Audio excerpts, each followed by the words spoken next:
Welcome to யாஸ்கியா Surya channel. யாஸ்கியா சூர்யா சேனலில் இன்றைக்கி நம்ம என்ன பார்க்கலான்னா ஒரு லெக் பீஸில் சிக்கன் 65 தான் எப்படி பண்ணலான்னு பார்க்குறேன். நான் இதுக்கு மஞ்சள் உப்பு எல்லாம் போட்டு நல்லா கழுவிட்டேன், லெமன் போட்டு கழுவிருக்கேன்.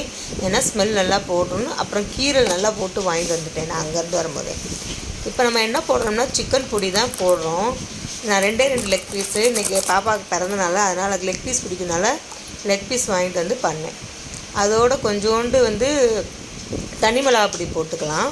தனி மிளகாய் பொடி போட்டால் அது ஒரு டேஸ்ட் நல்லா வரும். அப்புறம் கொஞ்சம் கார்ன்ஃப்ளவர் மாவு உங்களுக்கு தேவையான கார்ன்ஃப்ளவர் மாவு போடுறோம்னா அது பைண்டிங் நல்லாயிருக்கும். அதனால தான் லெமனும் புழிஞ்சிக்கிறேன், கொஞ்சம் நல்லாயிருக்கும் டேஸ்ட்டு. லெமன் உப்பு புளிப்பு எல்லாமே இருக்கிற மாதிரி இருக்கும். அதனால தான் தனி மிளகாய் பொடியும் லெமன் போட்டுக்குவோம். இப்போ நல்லா பெரட்டி 2 பக்கெட்டும் நல்லா பெரட்டி அந்த கோட்டில் எல்லாம் உள்ளே விட்டு நல்லா பெரட்டி நல்லா ஊற வச்சிடணும். நல்லா இந்த மாதிரி எல்லா பக்கெட்டும் படுற மாதிரி பெரட்டணும். நான் வீடியோ எடுக்கும் போது நீளமான நேராக ஃபோன் வச்சு எடுத்துட்டேன். அதனால தான் பாதி இப்படியும் பாதி இப்படி இருக்கும், மன்னிச்சிக்கோங்க. கொஞ்சம் நல்லா ஊறட்டும்.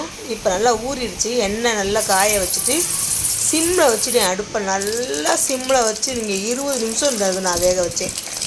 ஏன்னா குழந்தைக்கு கொடுக்குறது இல்லையா, அதனால தான். ஏன்னா லெக் பீஸில் மேலே நல்லா வெந்திருக்கும், உள்ளே வேகாமல் இருக்கும். அதனால தான் நான் நல்லா சிம்மிலையே வச்சு பரட்டி இந்த பக்கெட்டு நல்லா பரட்டி வேக வச்சுருங்க.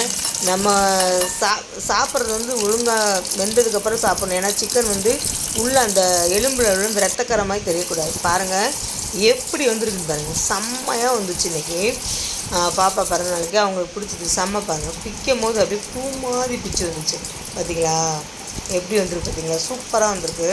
கொஞ்சம் ஃபோனில் மாற்றி நான் அவசரத்தில் பண்ணிக்கிட்டு இருந்தேன் அன்றைக்கி, டோட்டல் ஆஃப் வேறு. அதனால தான் அந்த மாதிரி ஆகிப்போச்சு. சாரி, மன்னிச்சிக்கோங்க. ஏதாவது ஷேக்காக இருந்துச்சுனாலோ எதுவாக இருந்துச்சுனாலோ. நான் இப்போ தான் ஒன்றா கற்றுக்கிறேன். ரெக்கார்டு பண்ணுறதே இப்போ தான் ஃபஸ்ட் டைம் பண்ணுறேன்.